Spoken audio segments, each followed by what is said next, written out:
Hoje é 11 de novembro de 2019, uma segunda-feira.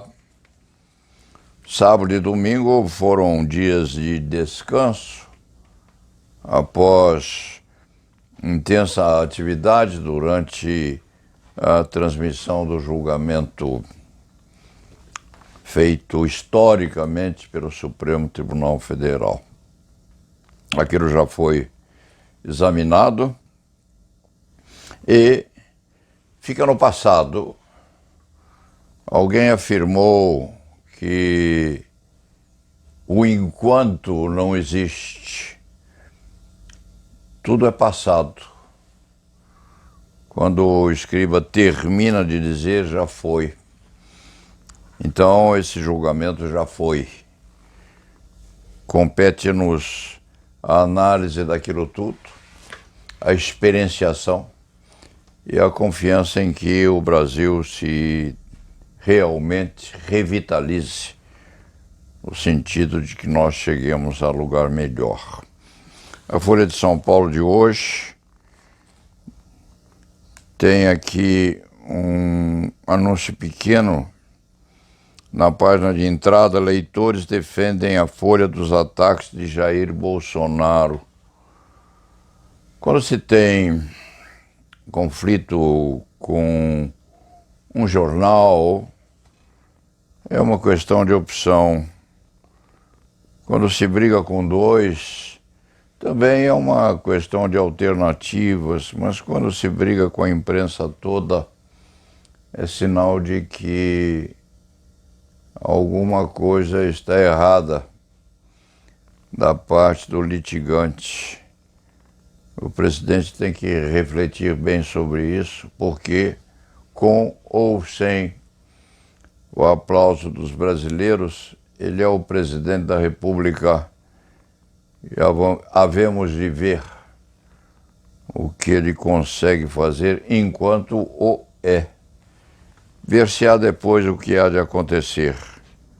Por enquanto, o enquanto já passou, como disse este cronista. Por enquanto nós o temos. É examinar bem o que ele tem feito, a ver o que sobra de bom. A seguir, na Folha ainda, este antigo escriba da advocacia criminal gosta de examinar coluna social. Mônica Bergamo traz a notícia de que Antônio Cláudio Maria de Oliveira lançou um livro em seu novo escritório chamado Liberdade.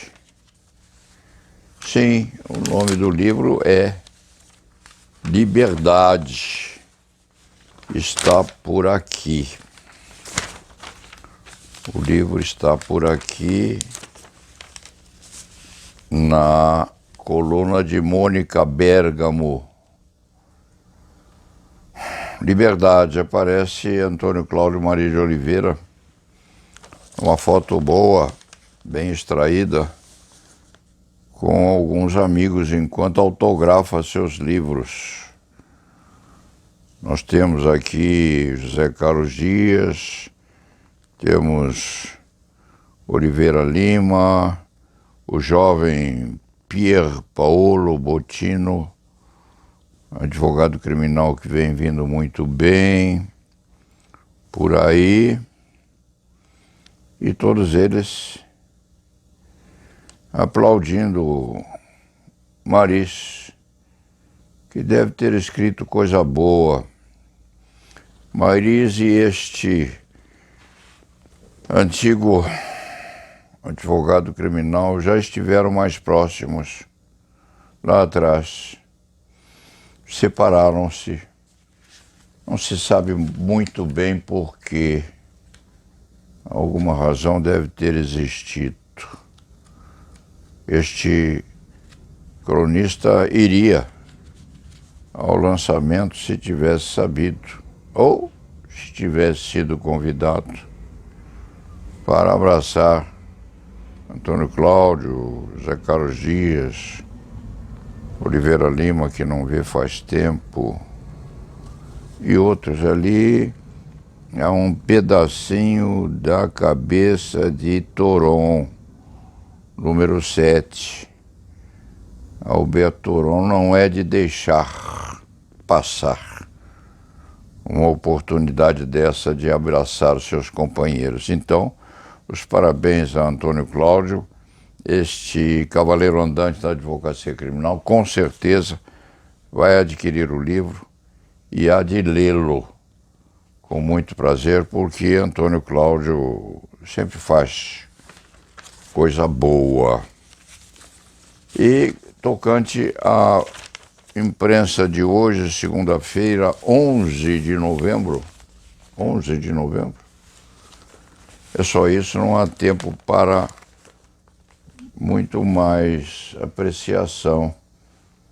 O cronista passou o fim de semana lendo esta obra de Steven Pinker, que é um psicólogo, é um conhecedor da mente humana, e tinha esse livro há muito tempo aguardando para que este velho cavaleiro andante da advocacia criminal o lesse, do que é feito o pensamento.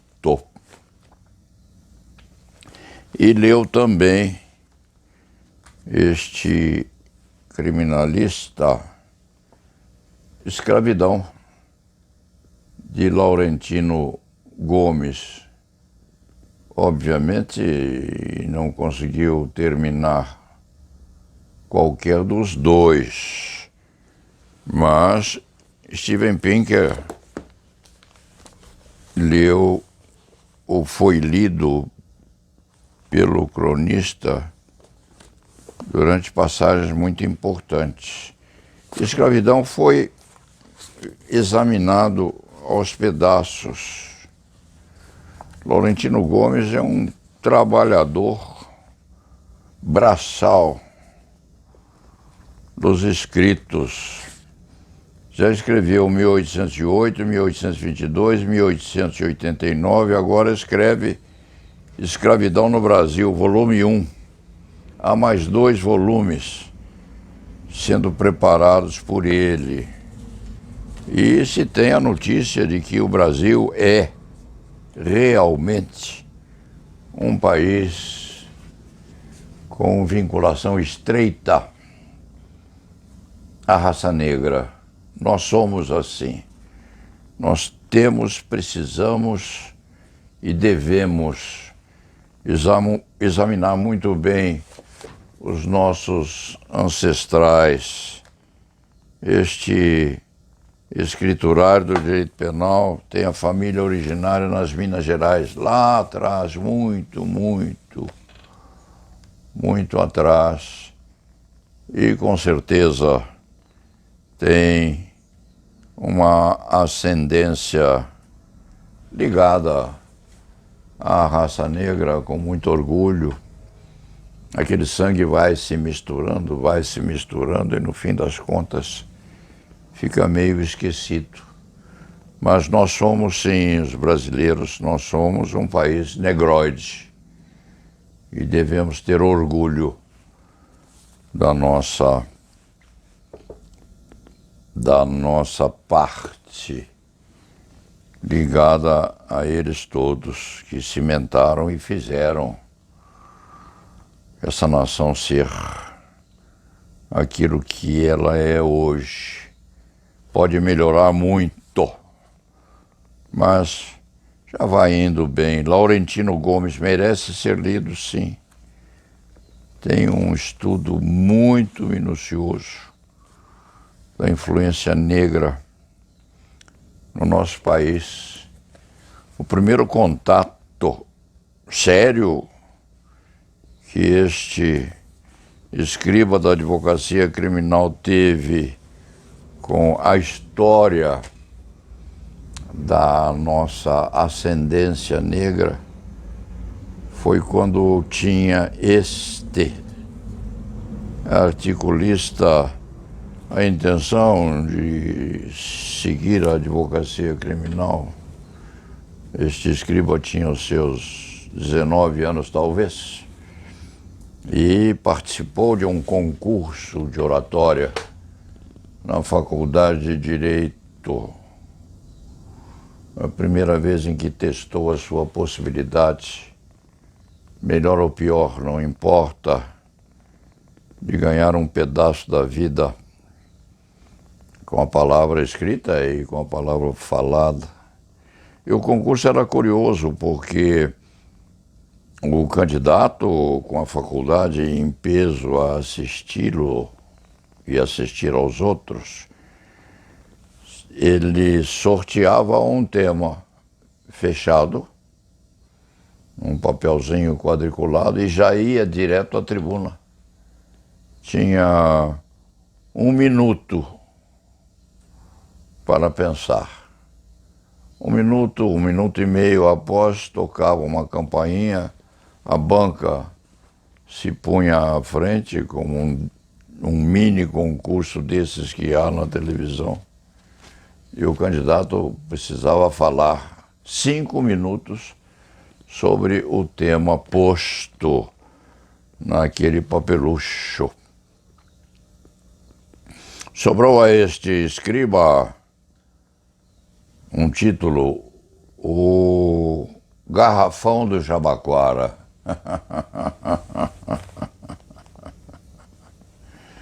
O Garrafão do Jabaquara.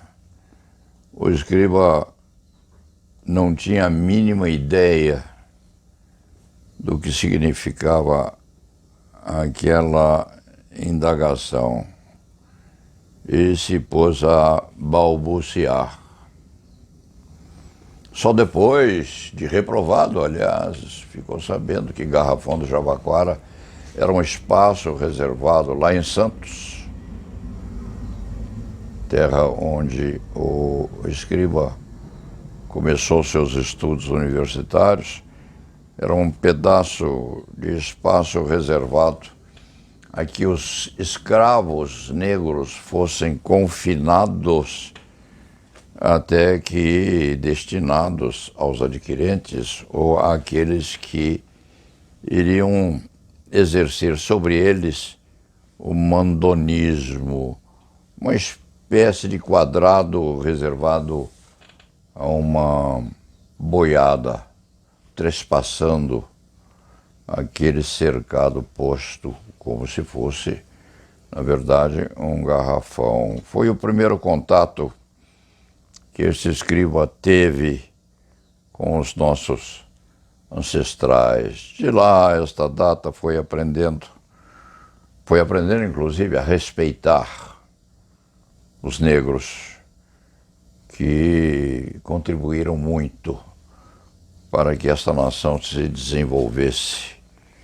em parte, a ser aquele ideário destinado a se transformar num grande país. Então, este escriba leu um pedaço do volume 1º de Escravidão, de Laurentino Gomes, que é muitíssimo bem escrito e com uma parte de positivação e de ancoradouro na história concreta do país, que é invejável. Laurentino Gomes. A beleza de livro, que vai ser lido completamente. E Steven Pinker, que cuida do que é feito o pensamento, atrelado àquele outro livro que este escriba já leu há muito tempo, que se chama A Linguagem no Pensamento e na Ação. Isto é importante para todos nós, que ganhamos a vida melhor ou pior,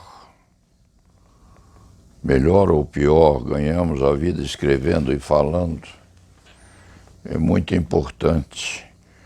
Outro dia este velho escrivinhador se referia aos grandes oradores que nós tivemos. Um deles, Valdir Troncoso Pérez. Valdir dizia: Paulo Sérgio, eu não sei se o que se forma primeiro no meu pensamento é a ideia ou se é a palavra. Mas dizia Valdir, aquilo que me convoca mais, tenho eu a impressão, é que a palavra surge antes do que seu correspondente idealmente posto. Em outros termos, a palavra casa surge antes do edifício ou do casario. Valdir dizia isso, era rapidíssimo na manifestação verbal. Era tão rápido que quase chegava a se atropelar de tão expedito que era quando falava em público para deleite de todos nós. Este cronista tem a sua relativação diferente, porque precisa primeiro escrever, como se o cérebro fosse um quadro negro. E, na verdade, curiosa ou dramaticamente, este cronista lê aquilo que escreveu primeiro.